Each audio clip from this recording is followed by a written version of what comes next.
Hi everyone, you're watching NCSY Alumni on YouTube. My name is Ari Ziegler and I'm here to talk to you today about Parshat Veetchanan.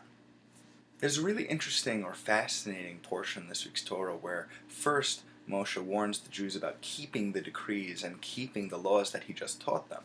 But he also warns them to remember the moment on Har Sinai, to remember when the laws were given down to them and under what conditions. This is a very sort of strange thing to happen because it seems in the language that he uses that to watch the laws is less important than to remember Har Sinai itself, to remember how the laws were given down. The language that he uses when talking about the actual decrees, when talking about watching and doing the mitzvot, is as follows. Lo tosifu al hadavar asher nochi mitzaveh etchem velo tegru mimenu lishmor et mitzvot Hashem Elokechem. Basically, he says, watch them, guard them, don't add to them, and don't subtract to them. However, when he's talking about the idea that we have to remember Har Sinai, he uses much stronger language. The pasuk begins, Hishamer lecha ushmor nafshecha me'od pen tishkach et hadvarim asher ra'u einecha ufen yasuru mevavcha kol yemei chayecha v'odatem levanecha v'levnei vanecha. The stronger terminology there is to beware for yourselves and heed your very souls lest you forget the words that your eyes saw. You must make them known to your children, your children's children. What bothers me is a sort of simple question. Moshe already impressed upon the Jews the importance of the actual laws. Then why is the scene at Har Sinai such an integral part of the faith? Why is the warning both the Jews and their souls, guard your souls, seemingly stronger concerning the revelation scenario when the Torah was given down on Har Sinai greater? Why is it greater than that of the admonition to obey sort of the complex and myriad laws of the Torah? The reason, I think, lies in a story that I once heard about a Rosh Yeshiva who lived right next door to the secretary of his very yeshiva. He was a relatively prominent rabbi. He had scores of people visiting him, asking for advice, the most difficult complexities, Talmudic and otherwise.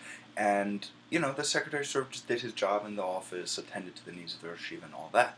Now, they both had sons, and while the revered rabbi's son went on to be someone who wasn't necessarily very proud of his Jewish identity, didn't exercise or practice the rituals of Jewish people, didn't keep to the laws the way it potentially says to in this week's Parsha, the secretary had sons who were extremely involved in Jewish life. They did everything they could to show that this was a part of who they were. And so one day, after the sort of head of the yeshiva's son one time came by just to visit his father, one of these students came over to the head of the yeshiva and asked him, Rabbi, I don't understand, the secretary of the yeshiva, his kids are so, involved. How could it be that the rabbi's kids, aren't as involved? What's going on here? What dynamic is at play? So the head of yeshiva said pretty much, I don't know for sure, I don't know the answer, but being that they live next door to each other, the rabbi continued and said, one thing I can tell you, at my Shabbat table, I discussed questions of the Rambam, of Maimonides' writings, Talmudic difficulties. We discussed the laws, we discussed the chukim, the mishpatim, the mitzvot that we're supposed to follow. We discussed them very, very in detail, and the difficulties that I had learned that week. But when I listened to next door, he was singing Zmirot. It's not, a particularly moving story. It's not a poignant story. It doesn't tell us something that we don't necessarily know. But the Torah is basically telling us to keep the laws as they will inspire others to marvel at Jewish wisdom, sure.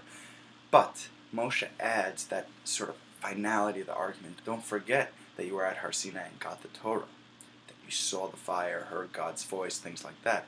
Sure, the intellectual analyzing, even actual observance, is of course super important in terms of the Jewish faith, but nothing supersedes the simple faith of the Jew who has Yirat Hashem, who traces his steps back to Har Sinai. Rav Yosef Yaavitz, one of the great rabbis who was exiled during the Spanish Inquisition, writes that Jews whose observance was based on intellectualism, who was based on studying the Gemara only, withered in the face of the torments of the government then. The simple Jews, with simple faith, remained loyal and steadfast throughout. It's obviously important to think and to rationalize and to practice the actual rituals of the Torah, not to add, not to subtract. But Moshe tells us to watch ourselves and our souls. He emphasizes what's important to keep those mitzvot alive. And what's important there is to remember how they were passed down, is to remember the things that your parents did with you, to remember how you're going to pass that on to future generations, because what really happened some 3,300 years ago or so when we got the Torah, to remember that, what was passed down to us then, when we look at the bottom line, it started with a passing down, and it will continue with the passing down. That's my thought on Parshat Veetchanan. Shabbat Shalom, and as always, thanks for watching.